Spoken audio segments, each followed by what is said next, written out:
This Week in Startups is brought to you by Audible.com, a leading provider of spoken audio information and entertainment. Listen to audiobooks whenever and wherever you want. Visit audible.com/twist for your free audiobook. That's what it's all about, man. They said money is the root of all evil. What? Funny how it feeds my people. We ain't gonna live like equals until we get the money, spend the money, and defeat you. Yeah, money is the root of all evil. What?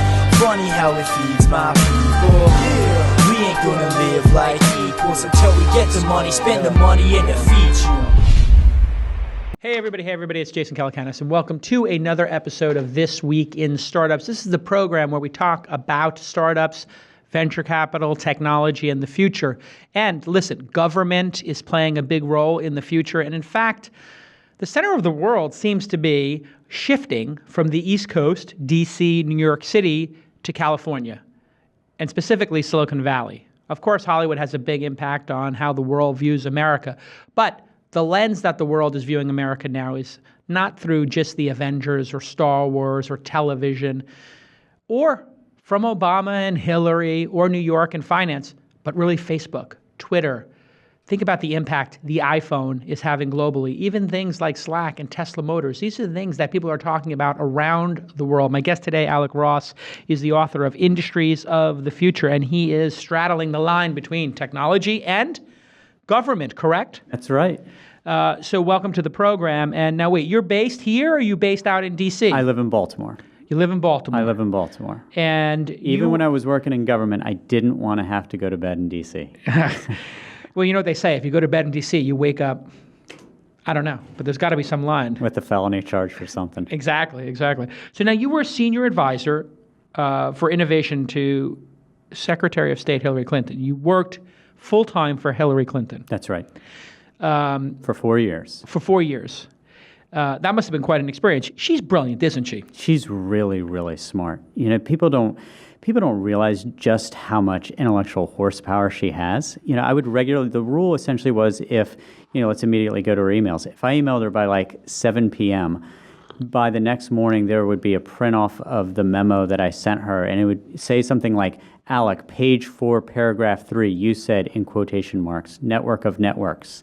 did not understand, ... PLS explain. But Wow. She would inhale everything, including content that just wasn't native for her. Like a lot of this technology and startup stuff is sort of non-native for her, but she would immerse herself and try to smarten herself up as best she could. A brilliant person. I met her one time. I have to tell you, I was in a meeting with her, and you must have been in many meetings with her. Her ability to network and run a group discussion, to me, was amazing. I literally walked into a room when she was running for senator. She wanted to meet with the technology people in New York, and I happened to sit to her right. It just happened to be that I sat down and they brought her in and she took the seat next to me. She didn't know who I was, and I was frankly a nobody at the time. And she wrote down everybody's name in the room. And then as she went around the room and asked everybody what their issues were, she was like, so Alex, what do you think is the most important thing in Silicon Valley and New York for the technology scene? And you were like, I think education is really important. Then she, Jason, what do you think? And I'd say, I think employment, like finding more developers is important. And then somebody else would be like, I think tax breaks are super important for the places outside of Manhattan. And then she had written the words next to each person's name, just one word as to what they were interested in. And she was using her pen to draw lines between the issues. And then when she would ask a question, she'd say, Alex, Jason and Jackie brought up education. How does that impact you as somebody who's outside of New York City and Albany? And it was like, wow, just masterful. That's just pure processing power. I mean, that's like one of the top 1% engineers at Google. I mean, it's that kind of pure processing power. And unfortunately, look, I know we don't want to just talk about politics on this show today, but unfortunately, that skill set, that aptitude doesn't translate to standing in front of a room with 500 people with a microphone in front of you and making those kinds of connections. So it's really interesting. I'm glad you picked up on that aptitude, because it actually made her a really effective Secretary of State. But when she's doing like a town hall in New Hampshire, two different things. Yeah, she doesn't have like the bravado and whatever of Trump, like just to make jokes constantly, or even her husband, Bill Clinton, was and Obama are just incredible orators, right? Like they can just give a great speech. She gives a great speech, but she's really good in those like group settings of building consensus and understanding people. And trying to draw some meaning out of it. So when she was drawing connections between people and issues, part of what she was trying to do was actually identify, all right, what's the substance of this hour with these hotshot New York techies going to be? And then if her staff work is good, she will leave. She'll download to her staff what she wants to then happen, and it'll happen. So and she works like a maniac, right? Like just 6 a.m. till 1 a.m. kind of situation. She's a beast. Like literally, like just outworks everybody. That she outworks everybody. One thing she did, which was really cool, when I got there, I had 3 little kids, and like 2, 4, and 6, and that was pretty common. And what she would do, which I thought was really humane of her, is she knew that none of us would go home while she was there. So what she would do is she would actually go home at like 7, so we could go home and have dinner with our families, but she would go home and work. She would just change her physical setting where she worked so that we could leave and go be with our families. And then, after... Because you would not leave the office before the Secretary of State leaves. Yeah, no. That would be, like, you're just not qualified to work at the White House. That's poor form. That would be, yeah. That's poor form. I keep explaining this to my employees. Like, how dare you leave the office before the boss? I would never do that. That, to me, is the rookiest, craziest thing to do in life.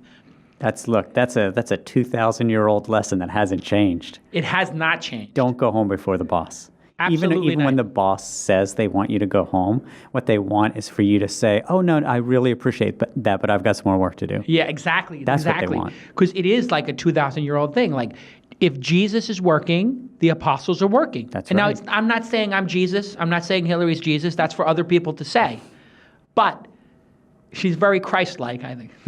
That's a reference to the film That's Get Him to the Greek. quite the endorsement from you there, Jason. It is. I'm voting for Hillary. I love Hillary. I think she's just tremendous. Now, you mentioned email. Mm-hmm. Is this email scandal ridiculous? I think it's bananas. So first of all, if somebody read all of my emails, like all these hundreds and thousands of emails, you would find something a lot more interesting than what we found in her emails. So I've gone through all of her emails, and with the exception of a few things that look like they're straight out of Veep,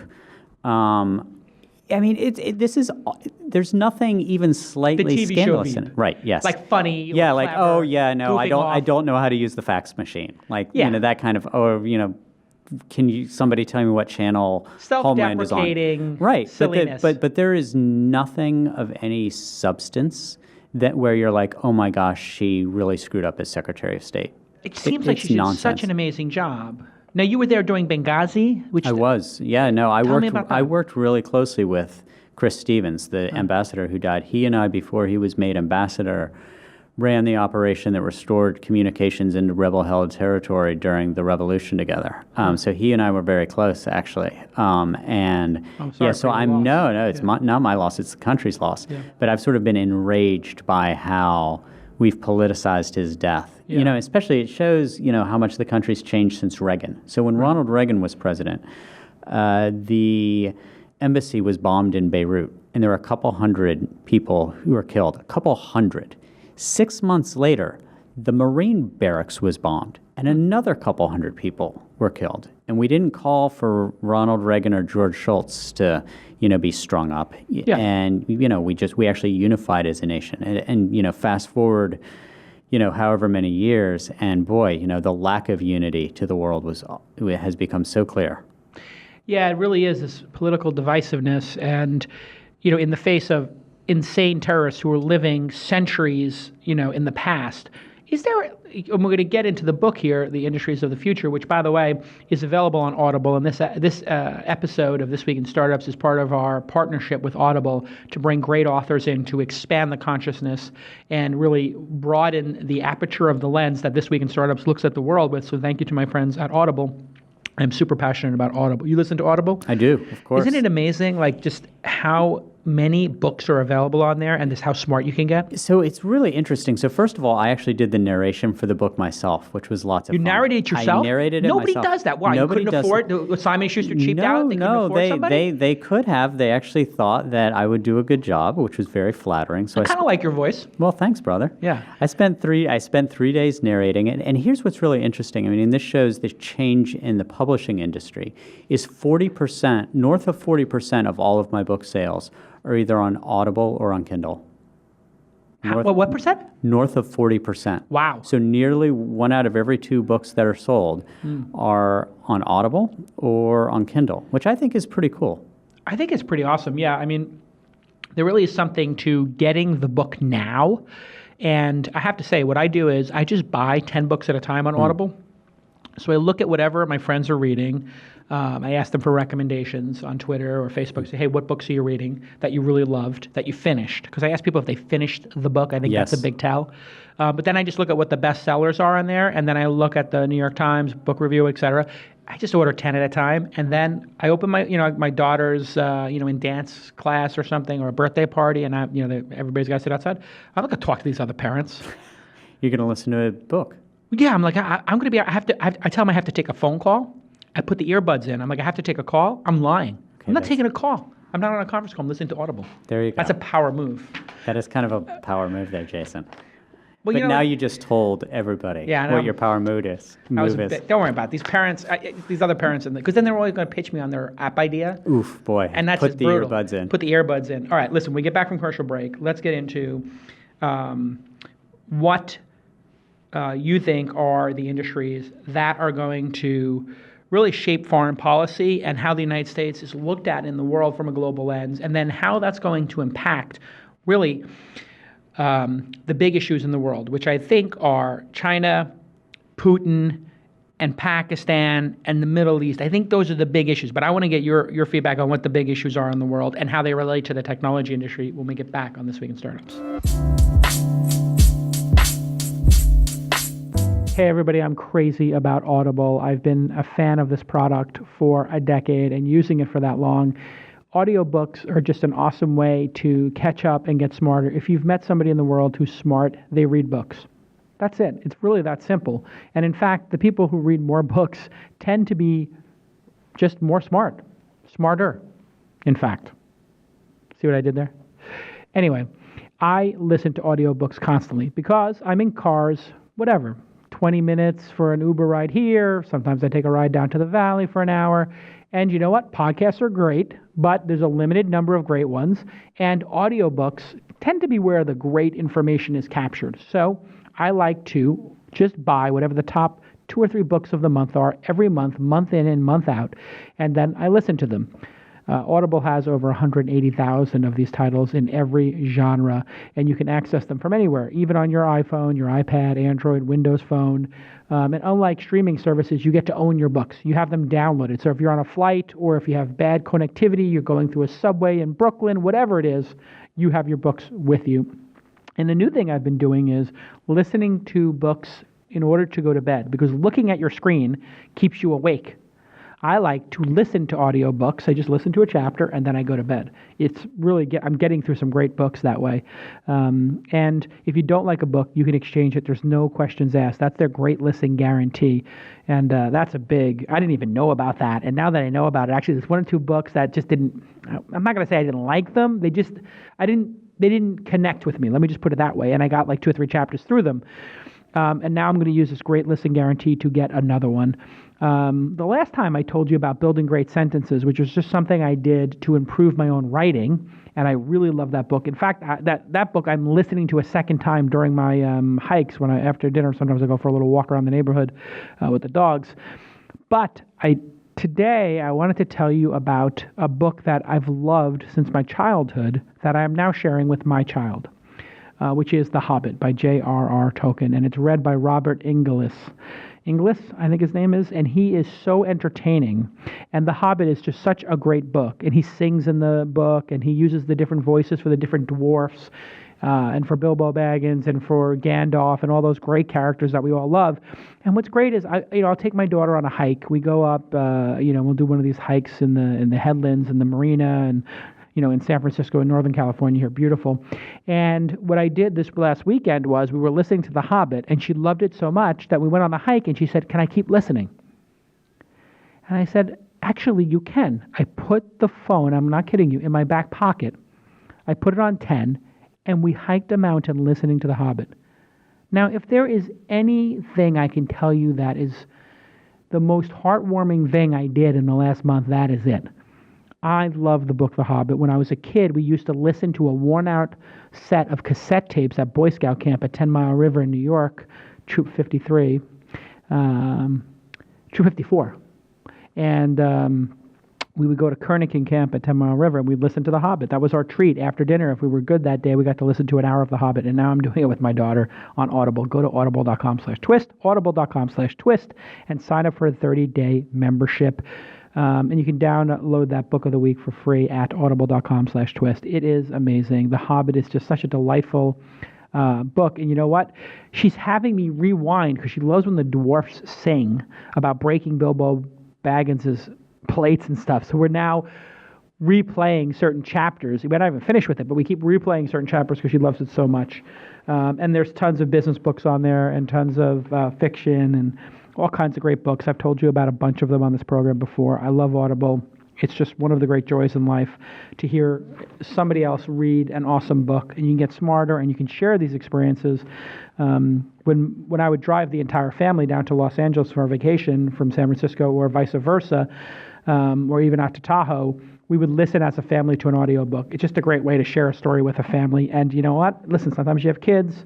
You want to do something that is nourishing and educational and enriching for them. And let's face it, you want them to stop talking and listen. You have 3 kids in the car. It gets a little bit loud. So audible.com/twist. Thanks again to our friends at Audible. Hey everybody, welcome back to This Week in Startups. I'm your host, Jason Calacanis, and Alec Ross is my guest. You can follow him on the Twitter, Alec J. Ross with a C, Alec J. Ross, and he is the author of Industries of the Future, former senior advisor for innovation to Secretary of State Hillary Clinton, who I think I'm going to vote for. Giddy up. You have to vote for her, right? Well, either that or right now it's like Hillary versus the socialists, and we're going to wait and see which fascist gets the Republican nomination. I mean, socialist Alec, versus tell us how you really feel. No, socialist I love this guest. No, socialist versus fascist versus Hillary Clinton. I'm a capitalist. Yeah. And I'm not a fascist. I'm going with Hillary. I think the burn is like, it's a little socialist, isn't it? Well, it's not he says he's a socialist. He's just joined the Democratic Party last year, Jason. Yeah. I mean, he's a socialist. This is not I'm not using this as an adjective. Yeah. I'm using it as a noun. Right. He's quite literally a socialist. He's a socialist. Wealth redistribution is the goal. And basically the dismantling of our economic system. Okay, so let's talk about the economy and the economic system right now. There has been a persistent belief that technology will eliminate a large number of jobs, and that the polarization of wealth will create strife in our country. We saw Operation Wall Street for a period of time, felt like, wow, this could be a serious situation, the collapse of Wall Street. And in other countries like Greece, Spain, and the Middle East, when we see unemployment amongst young men hit 20%, riots in the street. How come that hasn't happened in America? We keep hearing this belief that the jobs are going to go away. Obviously, we know there's huge income disparity, but we haven't seen civil unrest, with this exception of Operation Wall Street in the United States. 4.9% unemployment. That's really low. It's insane. No, you can sit here and complain about our economy, and there's been middle-class stagnation, and that is entirely reasonable, and we need to think about what we can do to help working-class and middle-income Americans begin to achieve more progress. But the very simple fact of the matter is that unemployment has gone from north of 8% to 4.9%. We haven't had the kind of strife that has existed elsewhere because the conditions don't really exist for it here. And the condition would be persistent unemployment, persistent underemployment, and the malignant byproducts of that. And you asked earlier, why is that? A lot of that is because we are continuing to manage to be the headquarters for the industries of the future. So the premise of whether robotics significantly displaces labor and what kinds of labor is a really important question. And it's one that I examine pretty closely in the industries of the future. The best way to work your way out of that, though, is to actually be at the center of imagination, innovation, and commercialization. Be the place with the headquarters so you can then sell those robots to the other 195 countries on planet Earth. Okay, so in a way what you're saying is, yes, many jobs will be eliminated on the low end by robots. There's no doubt about that, just like we no longer have operators at phone switches anymore connecting phone calls. So yes, we're going to lose a bunch of jobs to robots. But here in the United States, if we're the people creating the robots and the software and the platforms that do it, we're going to continue to have this incredible standard of living. Yes, so there are two key points here. I mean, one of the really interesting things is that robots historically have done work that is manual and repetitive. Because of developments in AI and because of things like cloud robotics and the mapping belief space, robots are going to go from doing work that is manual and routine to cognitive and non-routine. So the kinds of jobs that are going to be replaced are not just jobs that historically would have been done by men with strong shoulders. They're also going to increasingly be done by people who are what I would call sort of low-level white-collar workers. So like my father, I love my father, but you know what? For 40 years, he was a country lawyer in Hurricane, West Virginia, and what he did is he created 9-inch tall stacks of papers that you'd have to pay thousands of dollars for at your home last closings. will and testament, Exactly. whatever. And totally inefficient. Right. Enormous amounts of friction. Mildly cognitive, but very repetitive. Right. That's going to be the kind of work that is displaced. And we're already seeing companies that are doing like combination AI with some human integration. That's right. So X.AI, I guess, is the virtual assistant. We just had them on the program. And they will book meetings between people if you just sort of CC your virtual assistant. And they get it right 95% of the time. And the time they don't, a human looks at it and just checks it. I think that's right. And let me tell you why I'm not bedwetting about this. Yeah. Okay? These are really serious issues, but they, in many respects, aren't new. So agriculture in America. In 1870, 1 out of every 2 Americans in the workforce worked on farms. Right. 40 years later, it was 30%. Today, it's a little less than 2%, but we're producing more food and better food than we ever have before. And the presumption for decades was that, oh my God, the mechanization of farms is going to create mass poverty. The whole notion of a Luddite comes from the early 19th century in England, where Ned Ludd inspired people to tear down automated looms that were displacing people who weaved by hands. So, the fears about automation are not new. And what we've proven over a couple hundred years is that labor, when displaced, not oftentimes, it eventually does find more productive uses elsewhere. Okay, let's talk about the polarization of wealth, the 1% owning whatever percentage of the overall wealth of the country. Paul Graham says from Y Combinator, had a really interesting blog post. Some people said tone deaf, some people said very interesting. I sort of thought it was interesting more than tone deaf. He is saying, hey, we haven't really seen this experiment play out before of extreme wealth, but it seems like our standard of living keeps going up. So is it necessarily a problem that Zuckerberg is worth $50 billion or Bill Gates becomes worth $60 billion? Do you see that polarization of wealth, that massive, massive wealth creation that comes from innovation as a problem? Yes or no?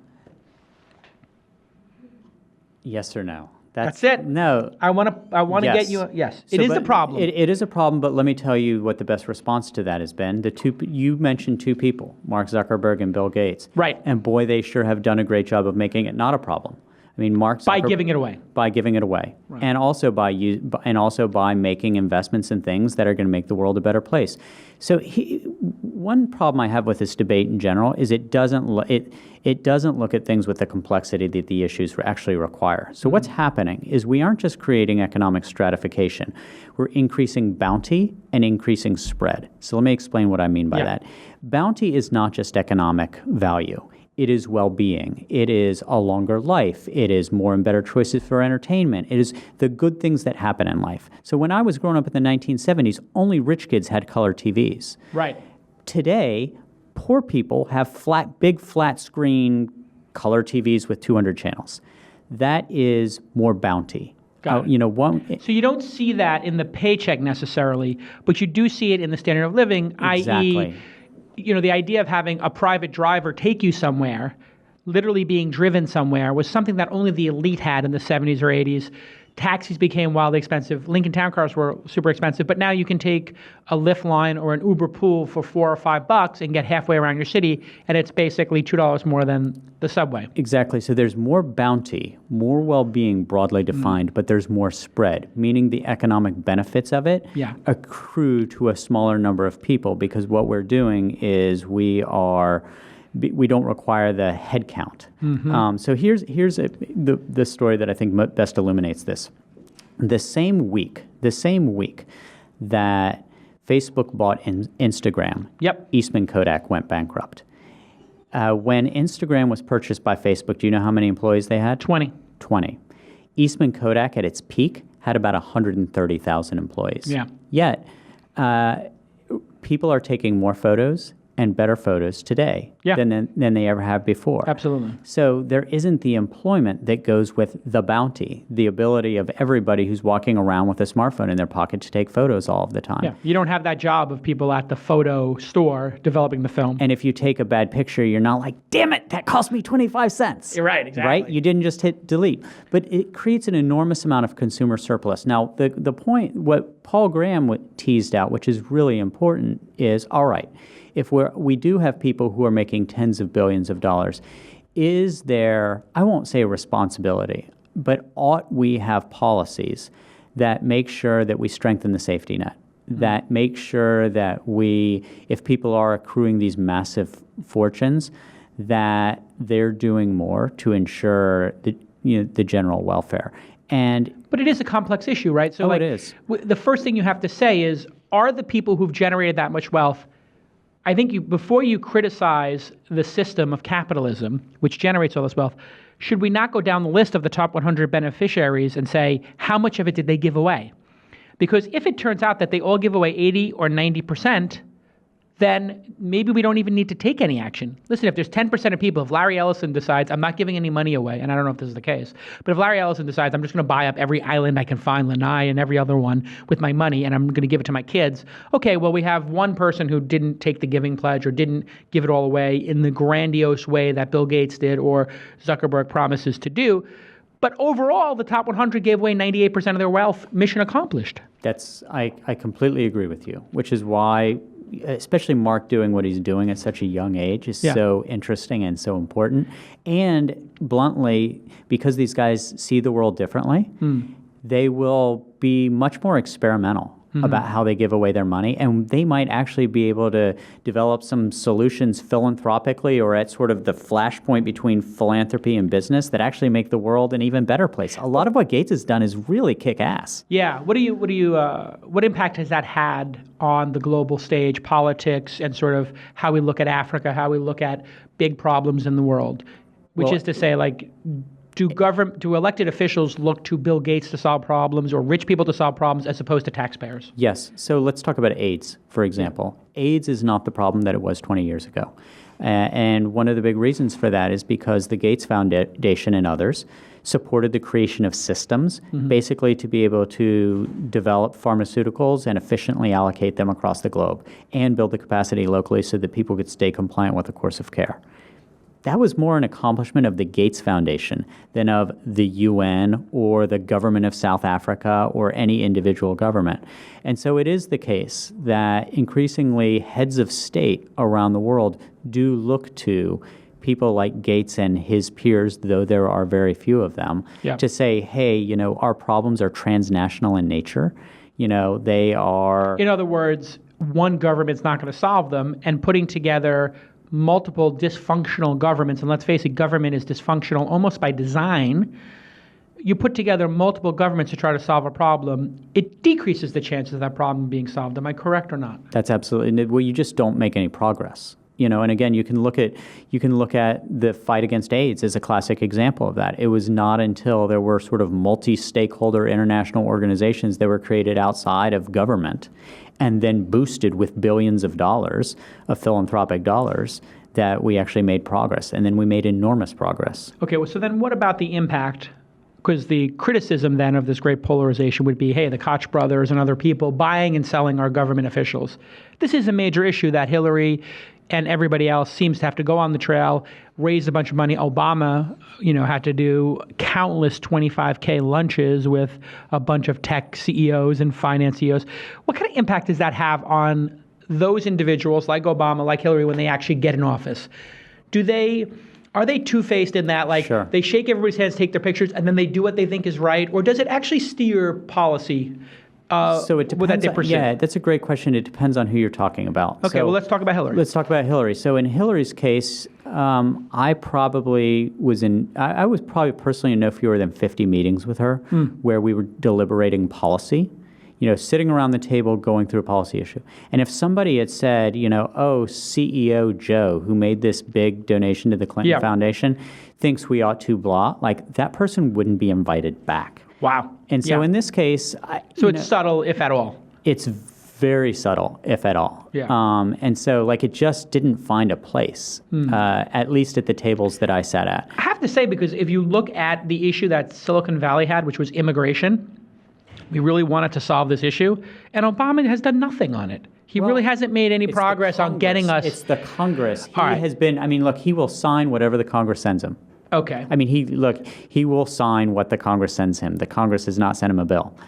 But he hasn't gotten it done. And that was supposed to be the big thing he was supposed to get done for us. And it has not happened. Why hasn't it happened? Is it that it's... This is old-fashioned schoolhouse rock, how a bill becomes a law, Yeah. And it's, at the beginning of schoolhouse So he just doesn't rock. have the power to get that one through, but he does have the power to get Obamacare through? Well, yeah, I think he burned a lot of political capital getting Obamacare through. So he didn't have any fuel left. That's right. And so one of the, some of the criticisms of him from some of his former advisors were we shouldn't have led with Obamacare. We should have done immigration reform first, or we should have done climate change, or one of these other things. So his big legislative accomplishment, where he burned a huge amount of political capital, was on Obamacare, and he came a biscuit away, 2 or 3 different times on immigration reform, but it hasn't happened yet. It really is a problem because we can't get the great innovators into this country, and I invest in these companies, and I have founders from around the world who are like, Jason, I can't get a visa.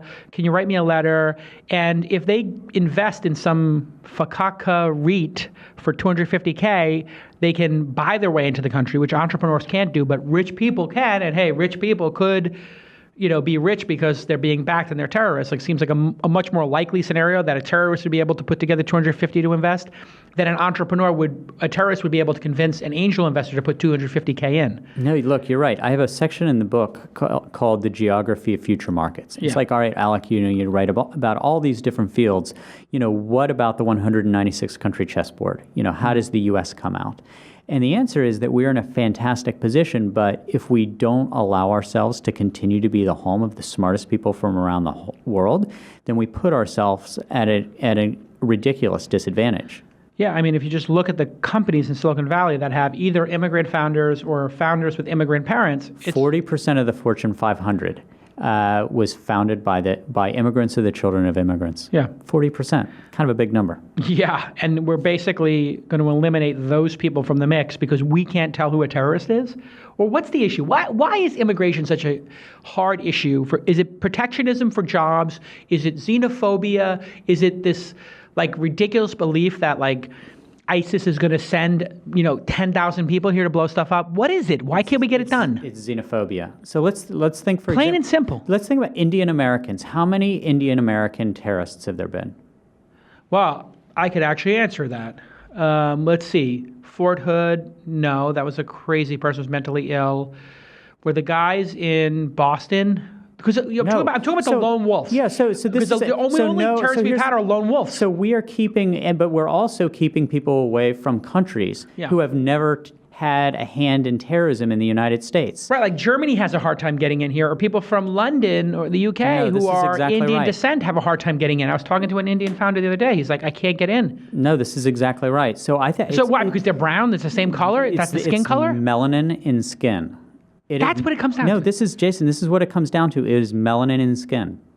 They don't. In 2016. In 2016, look, we've taken steps backwards. Ay. Look, we have taken big steps backwards. And it doesn't matter if the CEO of Microsoft and the CEO of Google and, all these amazing startup founders, have melanin in their skin. Doesn't matter, man. Huh. It's xenophobia. It's good old-fashioned down-home, racism. It's just racism. It's unbelievable. It's racism. There isn't anything. There's no the terrorist attacks there's have no been lone wolves. macroeconomics of immigration opposition. No.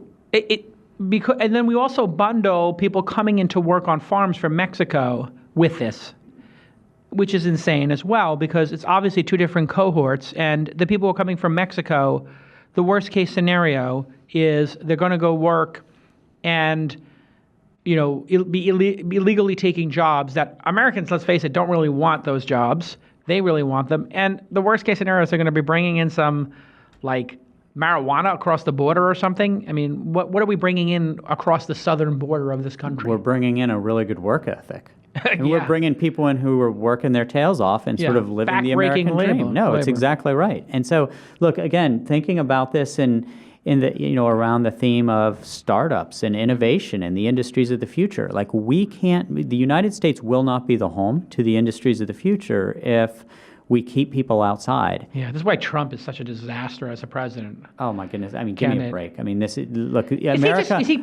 What's the theory on the inside? When you talk to people on the inside, is this him doing a publicity stunt and doing this to get publicity, and then it spiraled out of control and he got traction? Is that what happened? Well, I think that was probably initially it, but I think he can also be diagnosed. And again, I don't say this as an insult. I mean, this is like an actual diagnosis from psychiatrists of narcissist. So narcissist can be like, oh, you're such a narcissist. You think so highly of yourself. Yeah. But it actually does have, there is actually a psychiatric diagnosis of narcissism. This could be a narcissistic personality disorder. And I think he has a narcissistic personality disorder.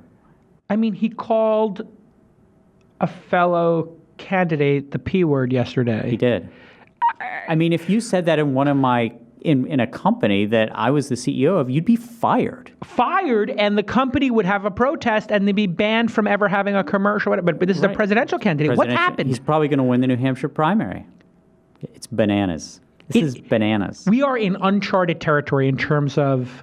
It's possible one of these people could win. Bernie Sanders could win, or Trump could win. It's possible. It is mathematically possible. And we all need to hope. Look, for those people who are trying to think about, I want to build my business, how am I going to do? The first thing if you say I don't care about politics, you better start caring about politics. It is true. If this gets any momentum behind it. What happens if Trump wins in your mind? Is it that he is playing this crazy narcissistic game and he'll become a centrist and go back to his New York views and be pro-choice, anti-gun ownership or reasonable constraints on guns? Will he become a centrist? I do not know. It's hard to imagine. I don't think he has a lot of conviction about his views, but I do think he convinces himself of different things. So maybe I don't want to get inside his head. I hope he hasn't entirely convinced himself of these fascistic views that he has, but it's also hard to imagine him unwinding himself out of certain views, building a wall to keep out Mexicans or things like this. It's not like you can wake up in the morning and say, I changed my mind. Well, he kind of does do that, though. He does change his mind. But the question is, is he... is the Bible his favorite book? He's like, my favorite book is my book and the Bible. It's like, this guy has never been to Mass. This guy does not care about, he's clearly an atheist. He's not and he doesn't care about gun control. He's a New Yorker. He would love to have a gun himself and probably a carry permit because he's a rich New Yorker, but he doesn't want anybody else having guns. He's pro-choice. He's pro-gay. He's a New Yorker. He can't be anti-gay. He can't be. I think he's convinced himself that he is.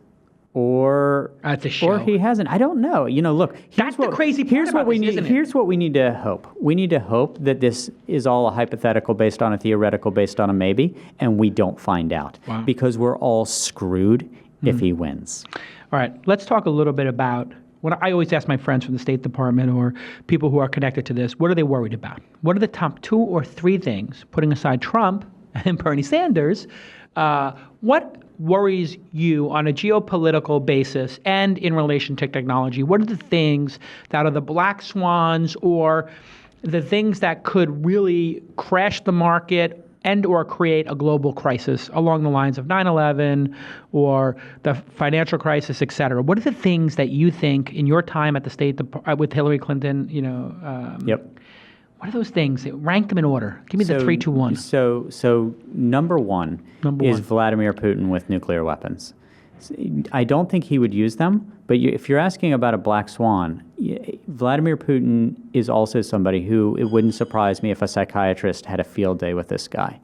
And I do think that his very aggressive nature and the fact that he does have a nuclear arsenal that could kill the planet is number one. Now, it might be a fraction of 1% that anything comes from this, but this is number one. It's interesting because I do, when I talk to people in the State Department, they say the bear. They call him the bear, right? No, he's a scary guy.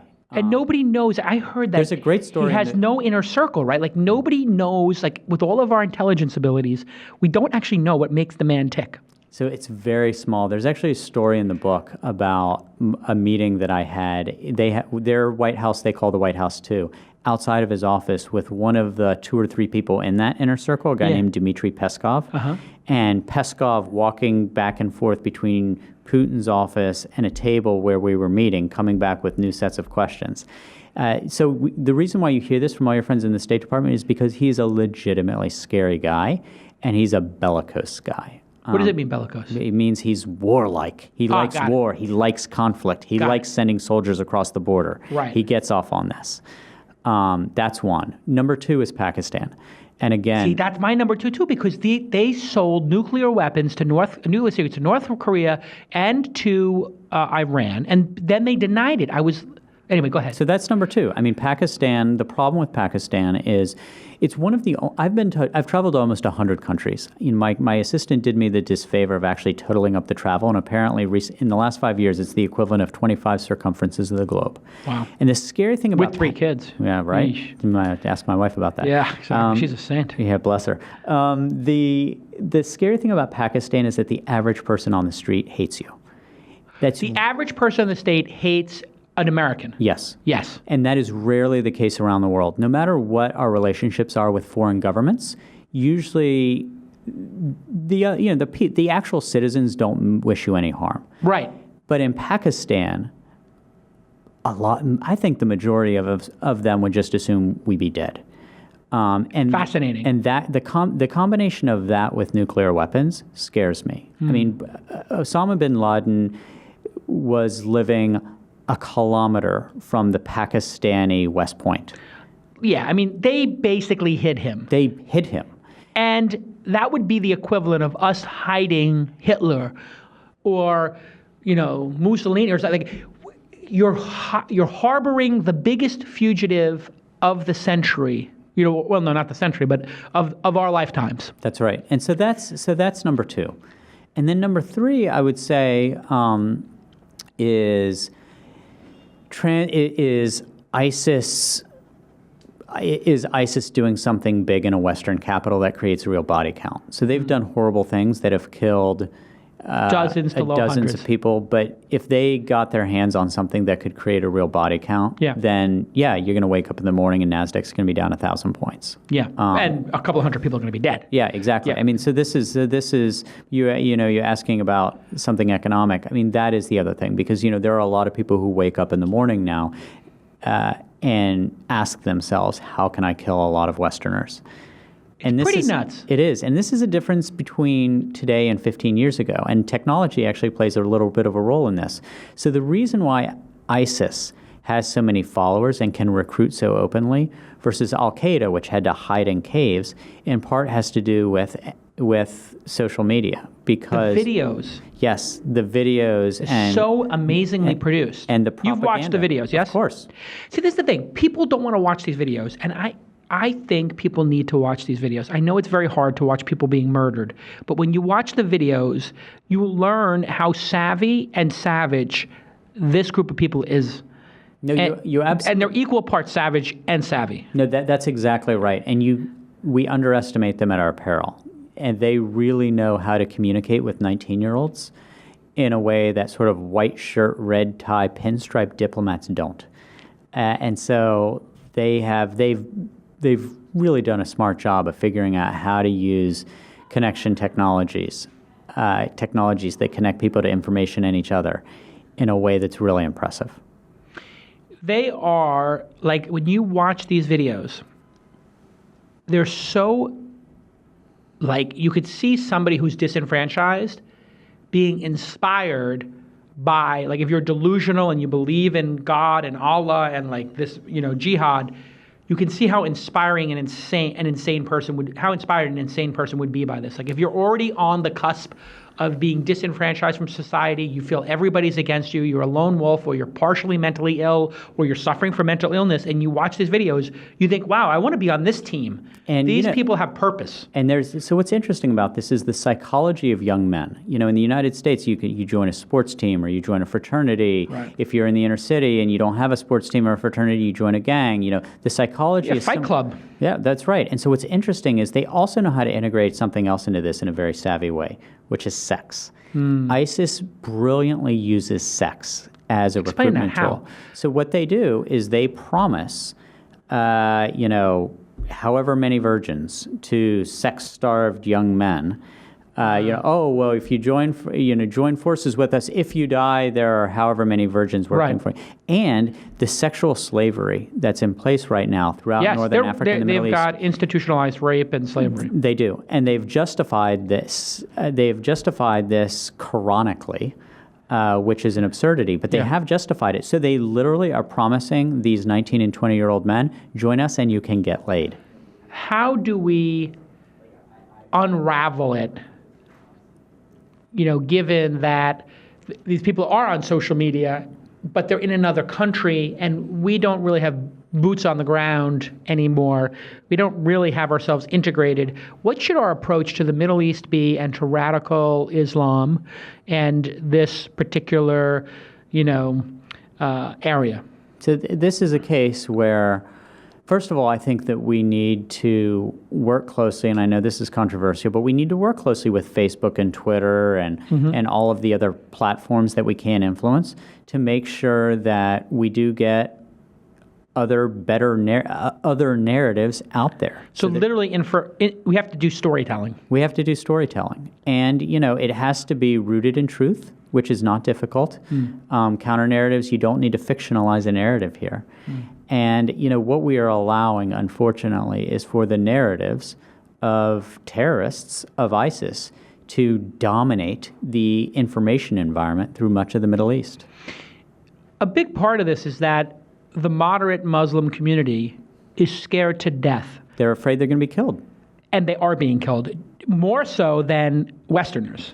To orders of magnitude greater. 100 to 1, 200 to 1, 1,000 to 1. Yes. So if you are a moderate Muslim and you say, listen, the Catholics used to read the Bible literally and torture people and kill people and crucify people. They stopped, and now people in Ireland are drinking beer and having premarital sex. No big deal. You can use a condom. It's all good. And you can still be religious and be pious, but you can have sex before you're married. If you were to have that narrative as a Muslim and be like, you know what, it's cool to smoke weed, it's cool to watch, an R-rated movie, you can laugh about stuff, you can have a drink, it's no big deal, God's not going to hate you, you would be beheaded. Well, that's not universally the case. It's the case in a lot of different places. Okay. But what I do, I'm not actually, I would not give moderate Muslims a pass on this. So it does piss me off when there's some atrocity and you hear too little from the moderate clergy. So I actually do think we need to lean into moderates in the region. Because they're the majority. Because they are the majority. 60%, 70%, even in that region, the radicalism is low double digit. And ultimately, they are going to be more persuasive than white guys from the United States or the UK. Of course. They are. Okay. I know you got to go soon, but this conversation is too fascinating to end. Let's talk a little bit about oil. Energy is going to be a real global game changer, and it seems like we're in the thick of it right now. Solar plummeted in price, so much so that here in the United States, the utilities are trying to figure out what their future is, so much so that they're doing things like limiting the amount of solar you can put on your house and trying to keep people using coal and oil and natural gas. But it's quickly going away, and people are driving electric cars. Now people are putting power walls and batteries in their houses, solar. It's becoming so cheap, and now inexplicably, The $100, $200, $300 a barrel oil that was predicted 5 or 6 years ago is now under $30 a barrel. Is this some global conspiracy to take Putin out and minimize his effectiveness in the world, or is this just the nature of technology pushing the price of solar down so much, wind down so much, that oil is unnecessary? Well, what's going on? So that's a great question. There are a lot of things going on. So the first thing is we are flooding the market with oil. We being the global stakeholders, including the United States. So the first thing, so the number one game changer here was fracking. The shale. Shale, yes. Boom. You know, we are now a net exporter of energy in the United States. Wow. This just happened at the end of 2015. This is a really, really, really big deal. So peak oil issue gone. We are, yeah. So first of all, it's innovation. Being able to take oil out of the ground much less expensively than would have been imagined as recently as 10 years ago, this is a big deal. So that's thing one. Thing two is you've suddenly got enormous amounts of supply coming from other big places. So number one, Russia desperately needs to export as much oil as possible because of all of its economic problems. Number two, Saudi Arabia is pumping as much as it can. One, because it's got to be able to continue to feed its royals, but two, because it's trying to keep the price down for Iran. It doesn't, this is the Sunni-Shia conflict come to global oil markets. And then lastly, we've recently seen Iran go online. So after years of sanctions that kept Iranian oil out of our markets, suddenly it's available. So all of this happening at exactly the same time. Perfect storm. And what we didn't add to that was solar becomes 10x cheaper than it was 20 years ago. So this is, if somebody had told you 3 years ago that the oil price would be where it is today, you would have thought that the person was smoking crack. You're just like, impossible. It was over 100 at the time, and they were predicting 200. It was going to go higher, yes. So this is 6 or 7 different factors, each one of which is a really big deal, and it's happening at the same time. Yeah. And so fast forward 10, 20 years from now, if the energy story continues on this path, which is to say it gets cheaper to get the hard oil, whether it's the oil with sand mixed in it in Canada or the deep oil out off of Norway, there's a lot of different reserves. And Putin seems to be going crazy with these ice trawlers to get up to the Arctic. We didn't even get into that, but he's got all these. What's his story? He just thinks that's going to be like the next big thing. He needs oil. He needs big sources of more stuff that he's got these export. ice trawlers. He's cutting through the ice to go to the Arctic. Right. And nobody knows about this except the State Department guys told me he's got like 5 or 6 of these ships, and nobody else has more than 1 or 2 in the world. Like he's basically, they said the theory they have is that he thinks global warming is going to melt the polar ice caps, and that the Arctic in 100, 200 years is going to be like Miami, and he's going to be the guy up there who has the oil. It's pretty crazy stuff. Look, I don't think Vladimir Putin's going to be around to sunbathe in the Arctic in 100 years. He's the richest guy on the planet, isn't he?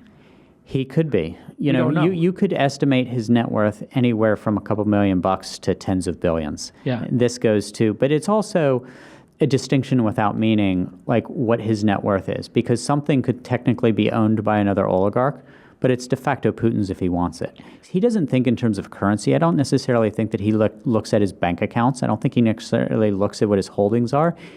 It's just what is the net worth of Russia. And all of that is accessible to him. I think he thinks more in terms of the goods and services that he wants, and he gets what he wants. All right. Wrapping up, because I know you got to go. Robotics, life science, digital currency, like cryptocurrencies, cybersecurity, and then the impact of big data. 5 really big things that you bring up in industries of the future. Which one of those do you think will have the biggest impact in our lifetime? I think the commercialization of genomics. The world's last $1 trillion industry was created out of computer code. Mm-hmm. The world's next $1 trillion industry is going to be created out of genetic code. Mm. I think all of us are going to have 3 to 5 additional years of life expectancy. Yeah. Because of our ability to diagnose illnesses, being able to diagnose cancer, for example, much earlier using genetics. and the creation of precision medicines, which I think finally 15 years after the mapping of the human genome, we are like 2 or 3 years away from being able to actually productize this stuff. It's going to be pretty amazing when you get your own cancer drug, I get my own. And then I was looking at a company the other day that's going to be speaking at the launch festival, and they're a 3D printer, and they do like real-time 3D printing. And they just did a big partnership with a big pharmaceutical company or a medical device company. They're going to be able to, while you're going to go in for surgery, 3D model something in your body and build a surgical tool for you the night before your surgery. So they open you up, they learn something about your heart and whatever, or your liver or whatever, stents, this, that, and the other thing. They can build a tool that is specifically designed for the characteristics of your physiology. This sounds like science fiction, but it's coming. It's amazing. Like Berkeley, on the other side of the water, Ken Goldberg's team at the University of California, Berkeley, is developing nano robots that can be injected into your body and put little pulses of radiation over cancerous cells so that you don't poison your body with chemo. Just the cells. Just the cells. Just putting little robots that can do little sprays of radiation specifically on the cancerous cells. What an amazing time we live in. The book is Industries of the Future. The author is Alec Ross. You can follow him on Twitter, Alec C. Ross. Alec J. Ross is his Twitter handle. Just to wrap up, the bear, Putin, is the most dangerous wild card. Pakistan, hating Americans, having nuclear weapons. I punched that up with the selling of those. Isn't it amazing that they harbored Osama bin Laden and then they sold nuclear secrets to Kim Jong-un and to Iran? This is true, right? It's pretty well established that they were selling nuclear secrets to people. They were. It's because they deny it. I won't say not to Iran, but to North Korea. For sure. Yes. And if you give it to North Korea, Kim Jong-un, Kim Jong-il, you think these guys have any moral code as to who they would resell those secrets to? That would be no, Jason. The answer is no. Isn't it like isolation the best policy? I mean, do you think that we should isolate North Korea, or do you think we should go in there and just whack this guy? Well, I don't think. What would you do? I don't think we should go in and whack him, because I think that if we do, then we've got a lot of North Koreans that we've suddenly got to contend with. I think that we need to make this more China's problem than our problem. We need to make sure that they cannot kill lots of people using nuclear weapons, and we need to keep them from being able to do that. But I really think that we need to be very careful about the unintended consequences of putting boots on the ground in Pyongyang. Starting World War III. That's exactly right. This has got to be, China has to be a more than equal stakeholder in dealing with them. This is why the Iraq War, Part 2, was so ridiculous.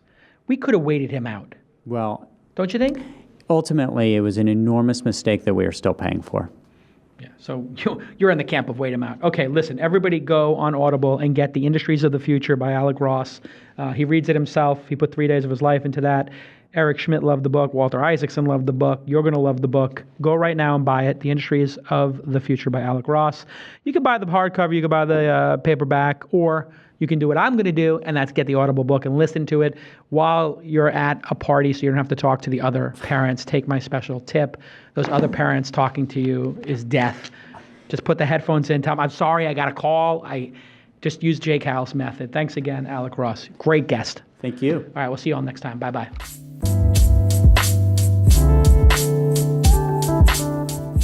I'm so proud that IBM is a partner of the Launch Festival. They have been relentlessly supportive of entrepreneurs, and they've got so many great products and services that they're working on. One of the things we collaborated on in the past year is Smart Camp, and we have 10 different companies from around the world. We did this 30-city Smart Camp competition, but 10 of those entrepreneurs, the best ones, are coming to the Launch Festival as guests of mine and IBM's, and 3 of them are going to be on stage, and 1 of them is going to win a $25,000 investment from me and come to my incubator in the spring session of the Launch Incubator.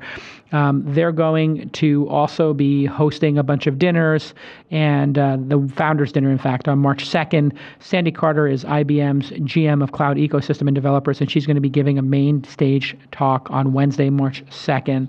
And you can visit smartcamp2015.com to see the companies coming. And they're going to have a mentoring boot camp and networking extravaganza at the event. And we really couldn't do Launch Festival without the support of IBM. They've been just a critical partner for us. And they make so many great products, including their cloud services and Watson, if you want to put artificial intelligence and machine learning into your startup. They host our launch incubator at their offices. They're just relentlessly supportive of startups. And I was really surprised because they're typically associated with these large companies, working across 150 countries or more.